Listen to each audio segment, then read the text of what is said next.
Have you ever considered what happens when a divine mission clashes with human fear?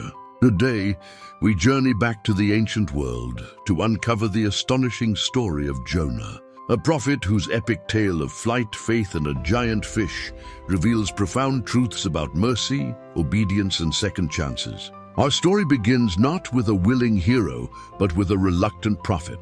From the heart of Israel, a divine call echoes, commanding Jonah to travel to the great and wicked city of Nineveh and cry out against it. But the weight of this task is too much for Jonah to bear.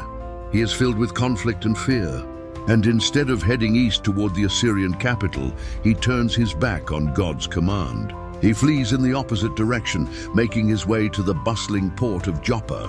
There, amidst the cacophony of sailors and merchants, he finds a ship bound for Tarshish, the farthest edge of the known world, desperate to escape his divine duty. Once at sea, however, there is no escape. A furious storm, seemingly born from the wrath of the heavens, descends upon the vessel. Monstrous waves crash over the deck, and the ship is tossed about like a toy. The seasoned sailors, their faces etched with terror, frantically throw cargo overboard to lighten the load, praying to their gods for salvation. Yet amidst this chaos, Jonah lies deep in the ship's hold, fast asleep. The captain, astonished, shakes him awake, demanding he call upon his own God. Realizing this is no ordinary tempest, the crew decides to cast lots to find who is responsible for their misfortune. The lot falls directly on Jonah. With a heavy heart and solemn resignation, he confesses his story. He is a Hebrew, and he is fleeing from the presence of the Lord, the God who made the sea and the dry land. He tells the terrified sailors that the only way to calm the storm is to throw him into the churning water. Though they resist, their efforts to row back to shore are futile. Left with no choice, they lift Jonah and cast him into the raging sea. In an instant, the wind ceases, the waves settle, and a profound, eerie calm descends upon the ocean. As Jonah sinks into the dark depths, his story takes its most famous turn. From the shadows of the abyss, a massive creature, a great fish appointed by God, rushes forward and swallows him whole. For 3 days and 3 nights, Jonah is trapped in the belly of the beast, a dark, suffocating, and surreal prison. In this place of ultimate despair, his defiance finally breaks.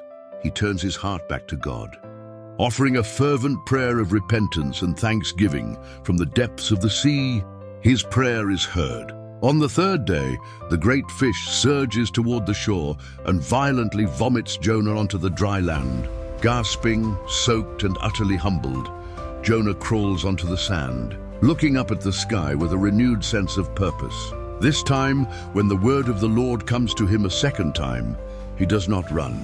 He rises and begins the long, determined walk eastward toward the very city he once fled, Nineveh. Jonah enters the grand, imposing gates of the city, a weary but resolute figure.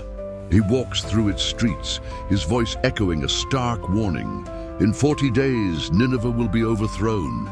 The people of the great city, from the lowest citizen to the king himself, listen. A wave of conviction washes over them. The king descends from his throne, tears his royal robes, and covers himself in sackcloth and ashes. He decrees a city-wide fast, and the people of Nineveh turn from their wicked ways, crying out to God for mercy.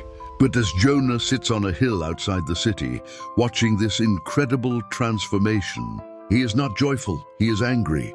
He sulks, displeased that God would show mercy to his enemies. To teach him a final, powerful lesson, God causes a lush plant to grow, providing Jonah with welcome shade from the scorching sun. Jonah is pleased. But the next day, God sends a worm to attack the plant, and it withers and dies. As the sun beats down on him mercilessly, Jonah becomes miserable. It is then that God speaks to him, questioning why he cares so much for a plant he did not grow, yet resents God's own compassion for the more than 120,000 people of Nineveh.